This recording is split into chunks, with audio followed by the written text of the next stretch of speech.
बच्चों, मन के सचो, कैसे आप लोग? कैसे भी हैं? बहुत अच्छी बात है बेटा। आज की वीडियो में हम डिस्कस करेंगे first year chemistry chapter number 3 exercise MCQs. Exercise के जो एमसीक्यूज़ हैं वो बहुत ज़्यादा इंपॉर्टेंट होते हैं। उसकी वजह क्या है? जब आप इससे नेक्स्ट वीडियो देखेंगे तो उसमें हम एनालिसिस करेंगे बोर्ड एग्ज़ाम्स की, ठीक है। तो वहाँ पे आप ये चीज़ ऑब्ज़र्व करेंगे कि प्रीवियस आपके पास जो 9 ईयर्स की एनालिसिस है उसमें जो 90% एमसीक्यूज़ पूछे गए हैं वो आपकी एक्सरसाइज वाले पूछे गए। तो इस वजह से बोर्ड एग्ज़ाम को लेकर आपके एक्सरसाइज वाले एमसीक्यूज़ बहुत इंपॉर्टेंट है। सेकंड पॉइंट, जब आप ई कैट एमडी कैट की तरफ जाएंगे तो जो एमसीक्यू इस चैप्टर से पूछे जाएंगे, ये भी बात याद रखिए, उनकी स्टेटमेंट डिफरेंट होगी लेकिन कंसेप्ट आपका सेम यही होगा जो आपने यहाँ पे सीख लेना है, समझ लेना है और पढ़ लेना है, ठीक है। तो इस वजह से इन एमसीक्यूज़ को डिटेल में समझना बहुत ज़रूरी है आप सबके लिए, ठीक है। तो चलते हैं अपने फर्स्ट एमसीक्यू की तरफ और देखते हैं कि कौन सा एमसीक्यू किस तरह आपने सॉल्व करना है और अपने आंसर तक पहुंचना है। तो फर्स्ट एमसीक्यू बेटा आपके पास है प्रेशर रिमेनिंग कांस्टेंट। प्रेशर को आपने कांस्टेंट कर दिया। At what temperature the volume of a gas will become twice of what it is at 0 degree Celsius. तो इसका मतलब क्या होगा कि वॉल्यूम आपके पास ट्वाइस होना चाहिए, ठीक है, जो वो 0 डिग्री सेल्सियस भी है। यहाँ पे जो आपके पास कंसेप्ट है वो है चार्ल्स लॉ का। अब आपको पता है कि अकॉर्डिंग टू चार्ल्स लॉ जो हमारे पास वॉल्यूम होता है वो डायरेक्टली प्रोपोर्शनल होता है किसके? एब्सोल्यूट टेम्परेचर के, ठीक है। अब टेम्परेचर वो खुद आपको बता रहा है कि 0 डिग्री सेल्सियस पे जो वॉल्यूम है, ठीक है, 0 पे जो आपके पास वॉल्यूम है वो डबल कब होगा, किस टेम्परेचर पे होगा।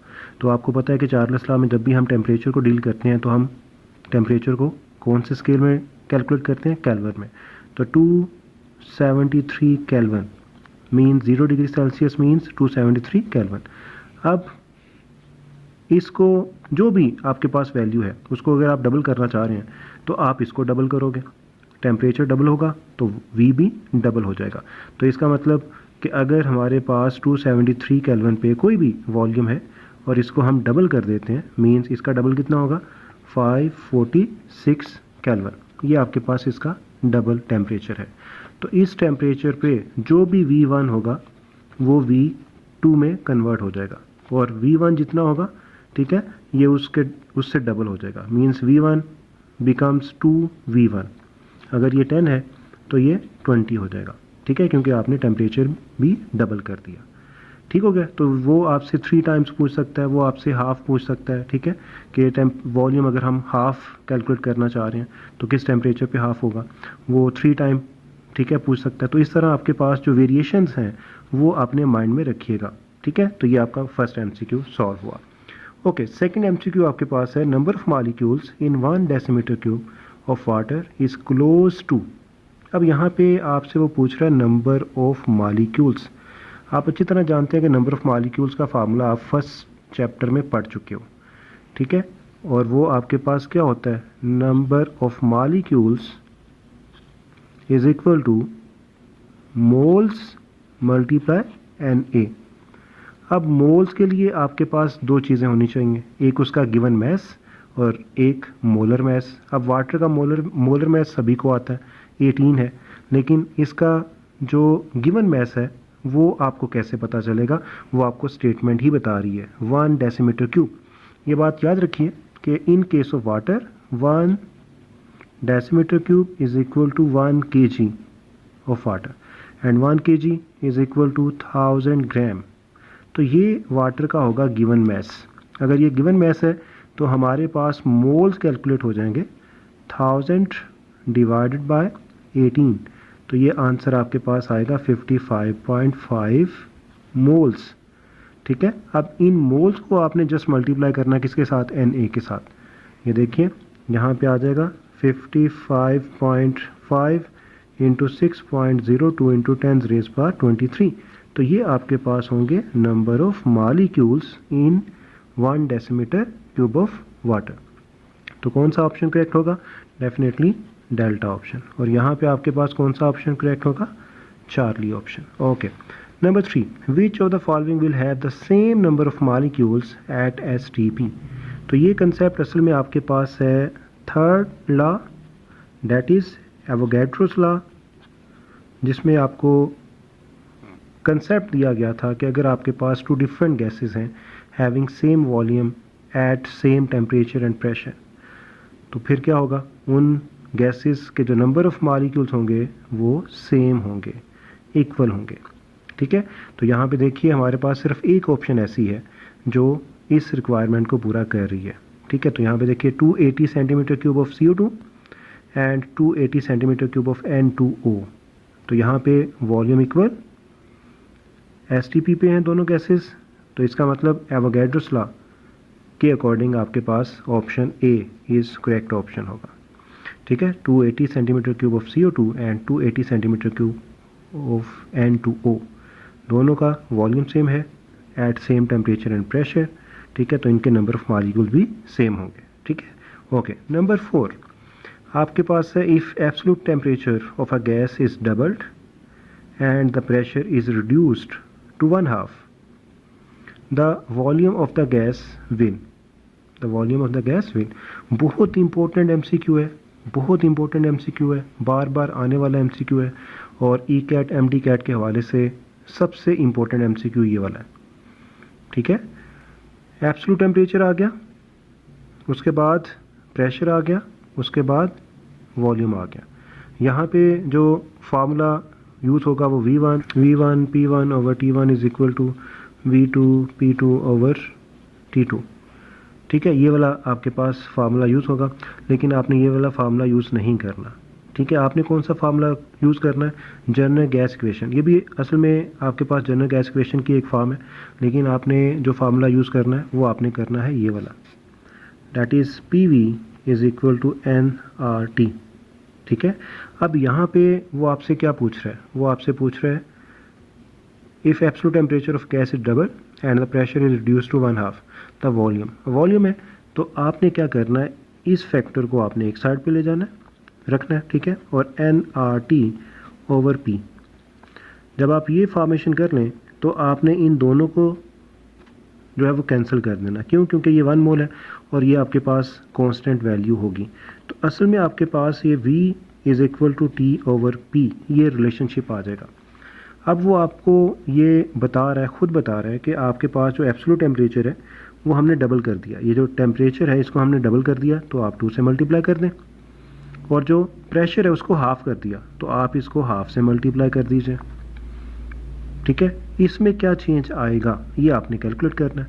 तो होगा क्या, जब आप ये कैलकुलेट करोगे तो आपके पास यही फार्मूला आ जाएगा, T ओवर P मल्टीप्लाई 4, क्योंकि ये 1/2 ऊपर चला जाएगा, 2 से मल्टीप्लाई होगा और ये 4 आंसर आ जाएगा। इसका मतलब कि ये 4 टाइम जो वॉल्यूम है वो इंक्रीज़ करेगा। क्या करेगा? इंक्रीज़। इस कंसेप्ट को लेकर बहुत से MCQ बन सकते हैं। जैसे वो टेम्परेचर को आपको बताता है जी, टेम्परेचर उसने क्या कर दिया, डबल कर दिया, और प्रेशर भी डबल कर दिया, तो इसमें क्या चेंज आएगा? तो इसमें क्या चेंज आएगा? No change. क्यों? क्योंकि ये इसको कैंसिल कर देगा। अब वो आपसे पूछता है जी, आपने टेम्परेचर डबल कर दिया और प्रेशर को आपने 1/4 टाइम रिड्यूस कर दिया, तो ये 4 ऊपर जाके मल्टीप्लाई होगा, तो असल में जो चेंज होगा वो क्या होगा, T over P multiply 8 time ये इंक्रीज़ हो जाएगा। इसी तरह आपके पास जो भी स्टेटमेंट है आपने सिंपल ये कंसेप्ट अप्लाई करना है और अपना आंसर चूज़ करना है। ठीक है, तो इसमें गलती ना कीजिएगा, बहुत इंपॉर्टेंट MCQ है, बार बार आने वाला MCQ है। तो ये आपके पास है जी MCQ number 4। Number 5, how should the conditions be change to prevent the volume of a given gas from expanding when its mass is increased। अब देखिए, mass और वॉल्यूम का डायरेक्टली रिलेशन है। mass जितना ज़्यादा होगा तो मोल उतने ज़्यादा होंगे, मोल जितना ज़्यादा होगा तो उसका वॉल्यूम उतना ज़्यादा होगा। अब वो आपसे ये पूछ रहा है कि अगर आप वॉल्यूम को इंक्रीज़ होने से रोकना चाहते हो तो फिर आपके पास कौन सा ऑप्शन बेस्ट होगा। ठीक है, टेम्परेचर इज़ लोअर, टेम्परेचर को कम कर दो, एंड प्रेशर इज़ इंक्रीज्ड, और प्रेशर को ज़्यादा कर दो। तो ये दोनों कंडीशन वॉल्यूम को कम करने में आपकी हेल्प करेंगी। क्योंकि मैस ज़्यादा होने से वॉल्यूम ज़्यादा होगा। आपका जो ऑब्जेक्टिव है वो ये है कि आपने वॉल्यूम को रोकना है ज़्यादा होने से, तो आप कुछ ऐसा करोगे जिससे वॉल्यूम कम होगा, क्योंकि इससे वॉल्यूम ने ज़्यादा होना है, मैस से ज़्यादा होना है, तो आप उसको कम करोगे। तो ये बेस्ट ऑप्शन है अल्फ़ा ऑप्शन, ठीक है। उसके बाद कोई भी ऐसी ऑप्शन नहीं है जो इसकी फेवर में, ठीक है, वॉल्यूम को कम करें। तो ये आपके पास अल्फ़ा ऑप्शन करेक्ट होगी, ठीक है। Okay, number 6, the molar volume of CO2 is maximum at. अब ये भी बहुत दफ़ा बोर्ड एग्ज़ाम में आ चुका है, तो इसको भी समझिए किस तरह आपने चूज़ करना है, ठीक है।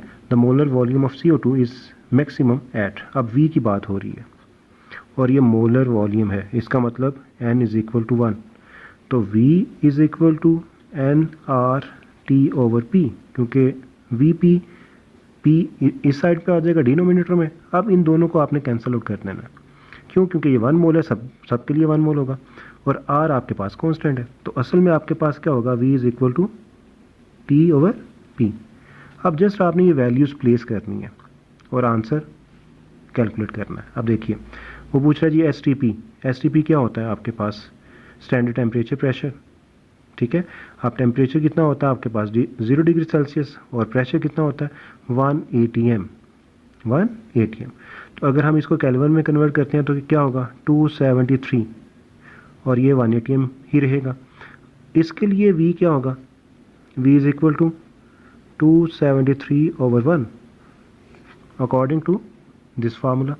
तो इसका आंसर क्या होगा 273, इसका आंसर क्या होगा 273, ठीक है जी। इसमें वॉल्यूम 273 होगा। अब यहाँ पे आ जाए 127 डिग्री सेल्सियस, तो इसमें 273 ऐड करें, केल्विन में आ जाएगा, ये आ जाएगा 400 केल्विन डिवाइडेड बाय 1, तो इसका आंसर कितना होगा 400, ठीक है। यही फार्मूला यूज़ करते हुए 0 डिग्री सेल्सियस है तो 273 केल्विन डिवाइडेड बाय 2 है 2, तो इसका आंसर इसका हाफ हो जाएगा, ठीक है, जो कि इन दोनों से कम होगा। ओके जी, यहाँ पे आ जाए 273 डिग्री सेल्सियस, इसमें 273 ऐड करें 546 केल्विन आ जाएगा डिवाइडेड बाय 2 ATM है, तो आंसर विल बी 273। इसका आंसर 273, इसका हाफ ऑफ 273, इसका 400 और इसका 273। तो सबसे ज़्यादा वॉल्यूम कहाँ पे होगा, बीटा ऑप्शन में, 127 degree Celsius and 1 ATM pressure, ठीक है। तो ये आपका ऑप्शन है B. Okay, number 7, the order of the rate of diffusion of gases. Diffusion आपके पास जो इसकी डिपेंडेंस होती है वो गैस के मोलर मैस पे होती है। जिसका मोलर मैस ज़्यादा है उसकी डिफ्यूजन थोड़ी सी स्लो होगी, और जिसका कम होगा उसकी डिफ्यूजन फास्ट होगी। जैसे मोटा इंसान जो है वो इतनी फास्ट भाग नहीं सकता, सेम वही कंसेप्ट है। तो यहाँ पे देखिए कि अकॉर्डिंग टू मोलर मैस आपने कौन सा सीक्वेंस जो है वो सिलेक्ट करना है। तो यहाँ पे फर्स्ट ऑफ ऑल देखते हैं जी, हमारे पास जो है NH3, इसका मोलर मैस है 17, CO2 इसका 44, SO2 सल्फ़र का 32 होता है, और ऑक्सीजन 2 एटम्स हैं तो इनका भी 32 होगा, ठीक है, 64, और एंड पे क्लोरीन 35.5 मल्टीप्लाई टू 71। तो ये सीक्वेंस आपकी बिल्कुल करेक्ट सीक्वेंस है। यहाँ पे इसका जो डिफ्यूजन रेट है वो सबसे ज़्यादा होगा, उससे कम CO2 का होगा, उससे कम SO2 का होगा, और सबसे कम Cl2 का होगा, ठीक है। तो अकॉर्डिंग टू मोलर मैस आपने ये सीक्वेंस सेलेक्ट करनी है, ठीक है। Okay, number 8, equal masses of methane and oxygen are mixed in an empty container at 25 degree Celsius. Equal masses, ठीक है, दोनों की आपने जो है वो मिक्स करनी है, मीथेन ऑक्सीजन की। अब वो पूछ रहा है आपसे the fraction of total pressure exerted by oxygen is, जो प्रेशर ऑक्सीजन अप्लाई करेगी टोटल प्रेशर में वो आपने कैलकुलेट करना। अब आपको पता है कि अगर आपके पास मिक्सचर है 2 नॉन रिएक्टिंग गैसेस का, जो कि ये दोनों आपके पास नॉन रिएक्टिंग गैसेस हैं, ठीक है, एक दूसरे के साथ रिएक्ट नहीं करेंगी, तो आपके पास जो टोटल प्रेशर होता है ना, that is equal to the sum of individual partial pressure, means partial pressure of CH4 plus partial pressure of O2, ये आपके पास टोटल प्रेशर होता है। अच्छा जी, अब वो आपसे पूछ रहा है कि ऑक्सीजन का जो इंडिविजुअल प्रेशर है वो क्या होगा अगर आप इन दोनों गैसेस का इक्वल मैस जो है वो क्लोज करते हैं किसी भी कंटेनर में। तो इसकी कैलकुलेशन के लिए बेटा आपने सिंपल जो कंसेप्ट लेना है वो आप इक्वल मैसेज लेना है, 32 ये आपने ले लिया मीथेन, ये आपने ले लिया ऑक्सीजन। आप अपनी मर्ज़ी से कोई भी मोलर मैस ले सकते हैं, ठीक है, कोई भी मैस ले सकते हैं, ओके, लेकिन दोनों का मैस आपने इक्वल रखना। अब 32 ग्राम इसका है, 32 ग्राम इसका है, तो हम क्या करते हैं, हम इनके मोल्स कैलकुलेट कर लेते हैं। तो ये गिवन मैस है, ये भी गिवन मैस है, इसका मोलर मैस होता है 16, इसका मोलर मैस 32 ही है, ठीक है। तो इसके मोल्स कितने होंगे 2 और इसके मोल्स 1, ये आपके पास इनके मोल्स आ जाएंगे। टोटल मोल्स कितने आ जाएंगे, टोटल मोल्स वो बेटा आपके पास आ जाएंगे 3, क्योंकि 2 इसके हैं 1 इसका है, टोटल कितने आ जाएंगे 3। आउट ऑफ 3 2 मोल किसके हैं, इसके हैं, 2/3 इसका फ्रैक्शन होगा, किसका, मीथेन का, और 1/3 किसका फ्रैक्शन होगा, O2 का।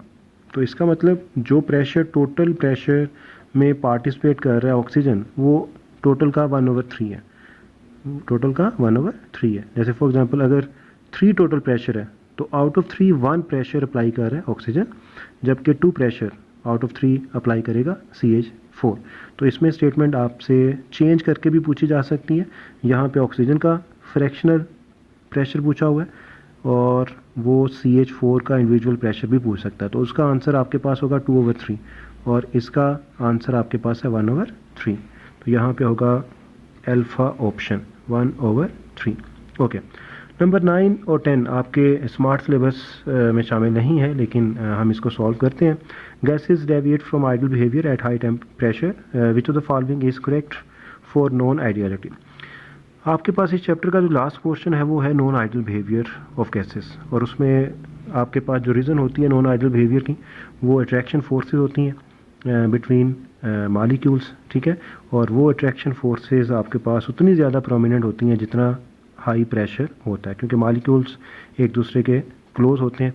तो यहाँ पे क्या होगा, at high pressure the intermolecular attractions become significant, यहाँ पे डेल्टा ऑप्शन होगा, ठीक है। इसको एक्सप्लेन मैं नहीं कर रहा क्योंकि ये स्मार्ट सिलेबस में नहीं है। A real gas obeying van der Waals equation will resemble ideal gas if, ये आपके पास भी आउट ऑफ सिलेबस है, ठीक है, अकॉर्डिंग टू स्मार्ट सिलेबस। लेकिन यहाँ पे आपके पास 2 कांस्टेंट होते हैं, van der Waals constant A and B, और अगर आपके पास A एंड B कांस्टेंट की वैल्यू जो है वो स्मॉल होती है तो गैस उतनी ज़्यादा आइडियल बिहेवियर शो करती है, ठीक है। तो यहाँ पे आपके पास जो ऑप्शन होगा करेक्ट ऑप्शन, ठीक है, वो आपके पास होगा beta option, both A and B are small. तो ये आपके पास से एक्सरसाइज के MCQ, इनको अच्छी तरह समझिए, ठीक है, और डिफरेंट ऑप्शंस के साथ इनको सॉल्व करके अपना कंसेप्ट क्लियर कीजिए। ओके, इंशाल्लाह नेक्स्ट वीडियो में हम बात करेंगे analysis of chapter 3 up to date.